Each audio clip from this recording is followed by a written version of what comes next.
Goobers, what up? We're gonna change the oil on the MT03 today. This is a 2020 model.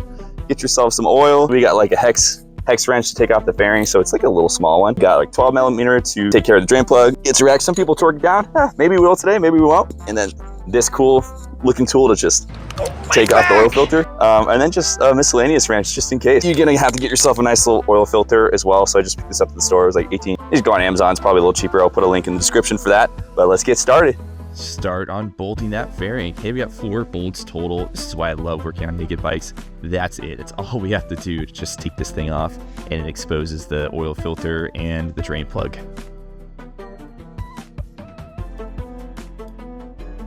X attachment, and I'm just threw it into a socket, so it's really easy to unscrew. Go ahead and start working on your drain bolt. So this is a 12 millimeter. Once you unscrew it, might be really hot if you were just riding like I was, so you might burn your hands. Just be cautious of that. It gets everywhere too. Don't recommend being this close to it. I got splashed. Alright, we're gonna use this fancy tool to try to take it off, but turns out it didn't work, so we tried this. So here's the deal. So this wasn't the right size, so if you're lame like us, then you have to do something else. So just normally, if you had a nice tool to unscrew it, that's all you have to do. I'm sure you have something at home, but what we did was we took a hammer and just hit the screwdriver through the oil filter, and now we can just... Yeah, so you can see how it worked. Banged the screwdriver through the old oil filter, and then, because physics, it worked. You can just unscrew it. Super easy. Took us a couple tries. I just punctured it a couple times and just turned it however much I needed to unscrew it. Then we finally got it. There's always a little bit of oil left over.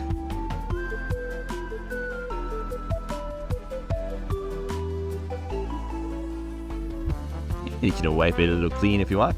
Don't overthink it.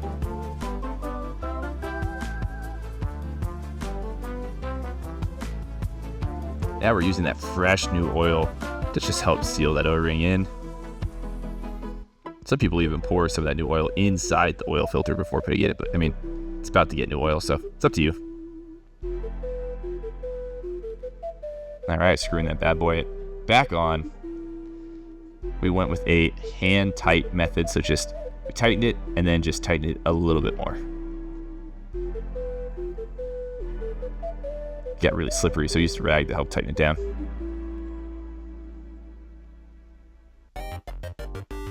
And we have that fancy crush washer, so I'm just flipping it.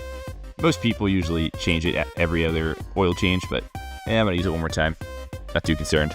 It's MT03. Yeah, we're now going to torque this sucker down. We have 14 foot-pounds, according to Google, Dr. Google. Newton meter, 14 foot-pounds, 20 Newton meters. Is what it sounds like. I don't know, you guys can confirm that. It's my bike. Cool. There we go. Lastly, we just have to fill up the bike with new, beautiful oil. So 2 quarts and a little bit more. That's what the internet says. Feel free to do a little more intense research about that, but, you know, check the levels after you ride it. All right, guys, hope this helped. Peace.